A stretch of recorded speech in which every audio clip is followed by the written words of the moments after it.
Dan says Nintendo's old guard is starting to retire. Perhaps that could explain why they're being so greedy. Well, actually, I think to a certain extent, it's maybe a bit of the opposite. I think it's that some of the younger whippersnappers that made the Wii really successful are or have left.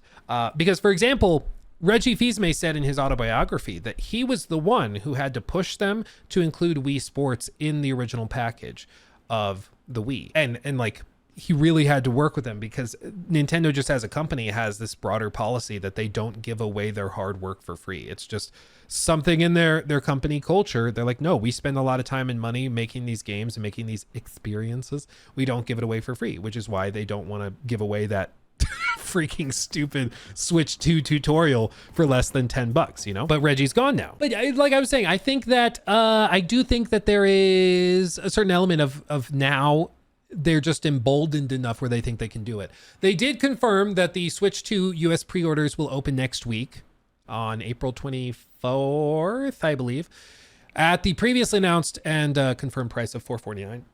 However, they are giving price hikes to accessories, okay? The Switch 2 Pro controller will now retail for $85. Ooh, baby. The Nintendo Switch 2 dock set will increase from $110 to $120. The Pro controller was originally $80, now it's $85.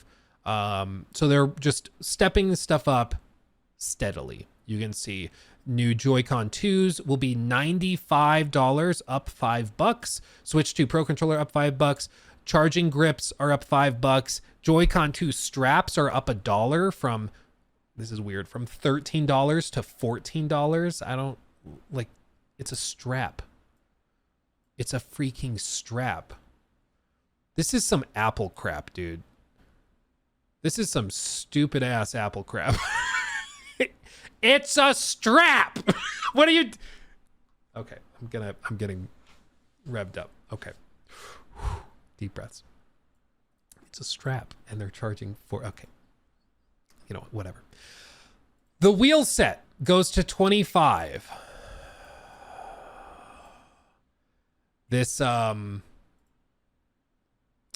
the plastic wheel gets a 25% price hike. That makes sense. Okay, that makes sense. Sure, why not? Whatever. The Switch 2 camera, which we saw in the showcase, is up $5, so a 10% price hike. Nintendo Switch 2 dock set is up $10. The Switch 2 carrying case and screen protector is up $5. The Switch 2 all-in-one carrying case is up $5 to $85, and the AC adapter is also up $5 as well. So they've decided to keep the Switch itself at the previously announced price. Same with the bundle and the games.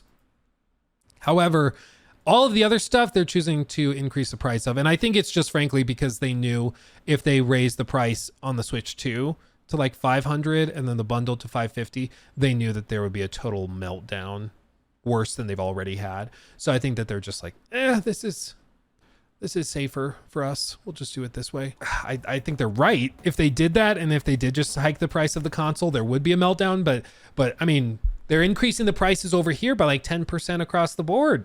In some cases more, you know, like whatever. And yeah, I mean, $14 for a freaking strap. That makes total sense. Yeah. I mean, this thing probably cost them all of 13 cents to manufacture. Whatever. It's whatever. I don't even care. I'm not even mad about it. But here's the thing. There's already people that are trying to come up with excuses to do this. Like, this is why I've said a lot of the time on social media, you're not actually seeing people that are like arguing for or against certain things. They're just trying to justify in their brain the thing they've already decided they want to do. It's literally cope, where it's not about like what you're bringing up or how we bounce back and forth with ideas. It's literally just, I've decided I want to buy it and I want to come up with a reason to buy it.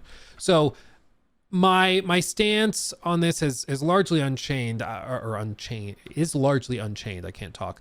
But for example, with this was a clip. This is from a GameStop podcast. And I think the sentiment is interesting, and it's a sentiment that a lot of people relate to. And a lot of people are also saying, so hear this out. $80. I personally feel over that. I know a lot of people are still hot about the That's Jeff Grubb, by the way. So if you've ever seen like those leaks and rumors and stuff, Jeff Grubb, that's the guy. Price and everything. I don't know if they're going to be able to come out of this and convince people like, hey, no, you don't have to be angry anymore. It's still going to be like, hey, $80 for Mario Kart World is going to be a tough pill to swallow. This is definitely a must-have game for me. So that's where I'm like, I kind of can't argue with myself at a point. And that's the thing. For a lot of people, it's a must-have. It's a must-have. I'll order one less pizza that month territory. Like, yeah, whatever, man. Again, I'll play this back. Okay? So that's where I'm like, I kind of can't argue with myself at a point. I'll order one less pizza that month territory. Like, yeah, whatever, man. Yeah, try to save money somewhere else. Exactly. $80 pizzas. Where are you going? Only the best here in Wisconsin. Wow. Yeah, they put $20 worth of cheese on every pizza in Wisconsin. It's going to be... Wisconsin pizza, I bet does go hard. I bet it does. But I do think that this is a sentiment a lot of people are feeling. And this is what Nintendo's banking on, is that they know, for a lot of people out there, they have to buy the Mario Kart game that comes out. They have to buy the next Mario Kart. They have to buy the new Nintendo console. They're buying nostalgia. They're buying their childhood. Like, they have to buy it, right? So we can jack up the price. And people will buy it anyways. Because they're a captive audience. They're a captive audience. It's the same thing when, like, Apple stopped including charging bricks and cables and things inside the box with the phones. They're like, we know you're going to still buy the iPhone. And you're going to need a way to charge it. So you're going to buy it. Stupid. Like, they've got you captive. And they know that no matter what they do, really, you're going to find a way to justify the expense. You're going to find the money elsewhere. As you saw here, I'm in, I'll just buy one less pizza that month territory. And inevitably, you see in the comments, people being like, yeah, well, it's just one game. You know, Nintendo raised the price of like Tears of the Kingdom to $70.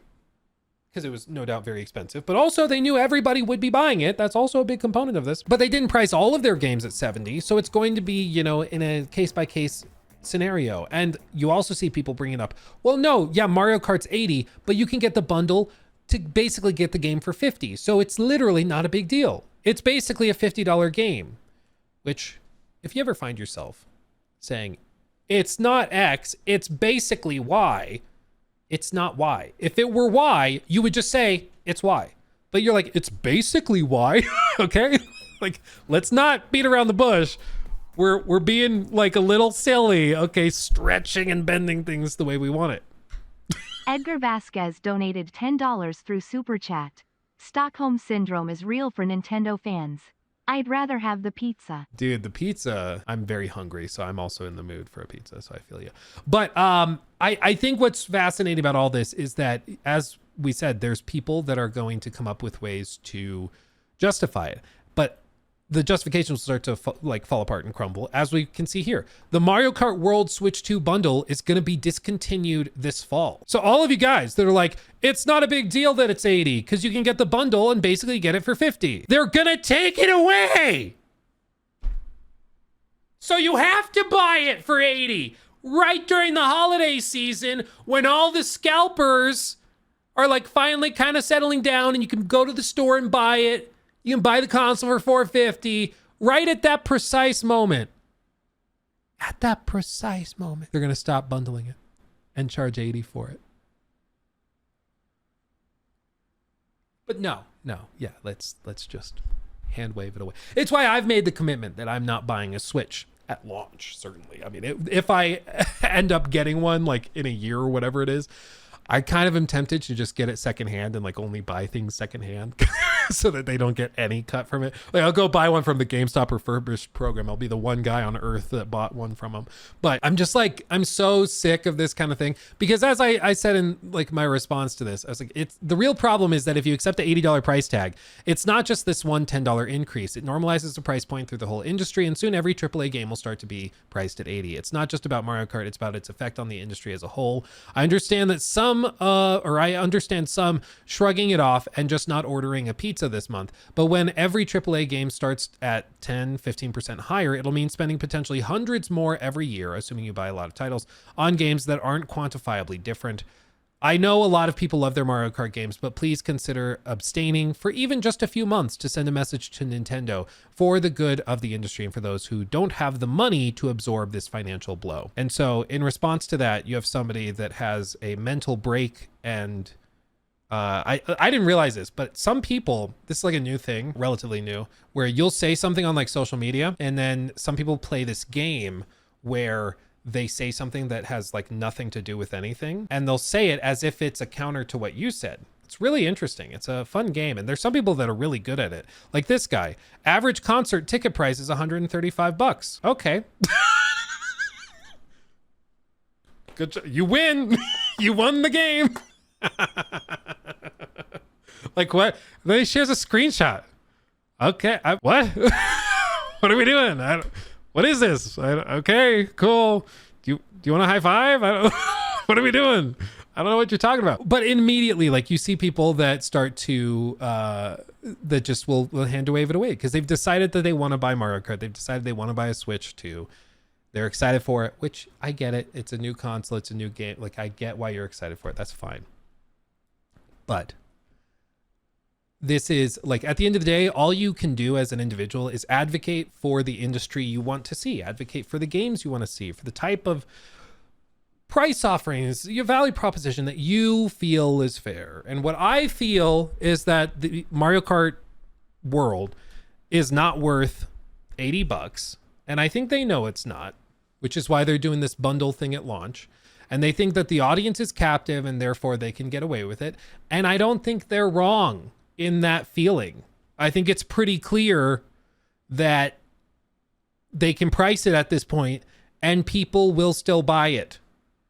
Lots of people will still buy it, and they will come up with excuses like, oh yes, it's very expensive. Yes, they're normalizing a higher price point in the industry. And if I buy it in droves and, you know, support this, that other companies will feel justified in doing it, and that will just jack up the prices for all of our games by 10, 12%. But concert tickets are expensive, so I guess I have no choice.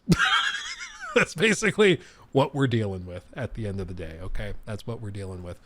If you missed it, they did do a direct for Mario Kart World where they tried to explain some of the pricing strategy, or not the pricing strategy, but they did try to explain some of this and why it's remarkable. And I think a lot of people left the event just being like, why couldn't you have shown this during the initial event? Because there was not much revealed that was new. They explained some individual specifics of how it's going to work. It was just a weird choice to have this be a separate event or whatever. But you'll also notice they turned off the live chat replay, and it's because it was flooded with people doing the same thing they did in the initial showcase, which is just flooding it with lower the price, lower the price, lower the price.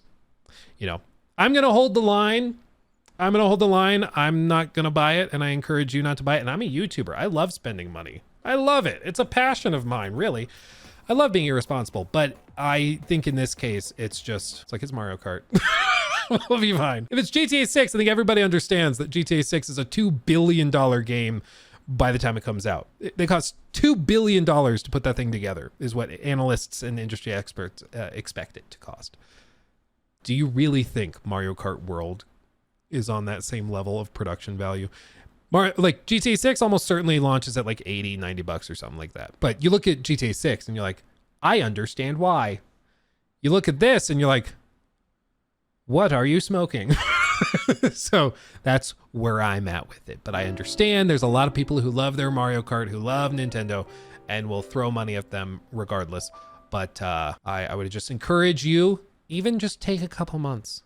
Take a couple months. Maybe you do want to buy one and you're like, I'm so excited. Wait until August, something like that. And then buy it. But just send the message up front, spook the executives who see the numbers come in lower than they expected. Spook them just a little. And then you'll see adjustments. You'll see all sorts of things, because all the reporting is pretty clear that Nintendo executives are a little freaked out by this. They did not expect this blowback. So give them a little bit more of a spook. That's all I'm saying. That's all I'm saying. Base player, thank you for the 5. If Nintendo ever charges $100 for a game, I can all but guarantee it will be Smash. That's if HAL makes another Smash.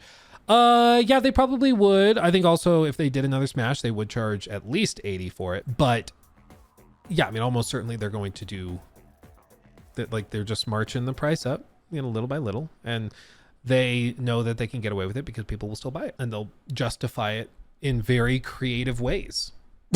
Very creative ways. Red Fajita, thank you for the 22 months as a member, almost at 2 years. Ooh, baby. I'd be more lenient with prices on games if they weren't all online, needed where the company can shut down the game whenever they want. Well, and you know that they're going to also flood it with DLC. They're going to flood it with DLC maps, maybe DLC characters. They're doing all that. Like a lot of this stuff also, a lot of the specific features of the Switch require the online membership. Even like their big exclusive FromSoft game is going to require an online membership. So it's not even just that game I'm guessing is going to be $80. And that also is going to require a membership to their online service. So like every step of the way, they're going to nickel and dime you. And I'm just kind of sick of it. I'm annoyed by it. I'm officially annoyed by it. He took my thing. Red flag, red flag.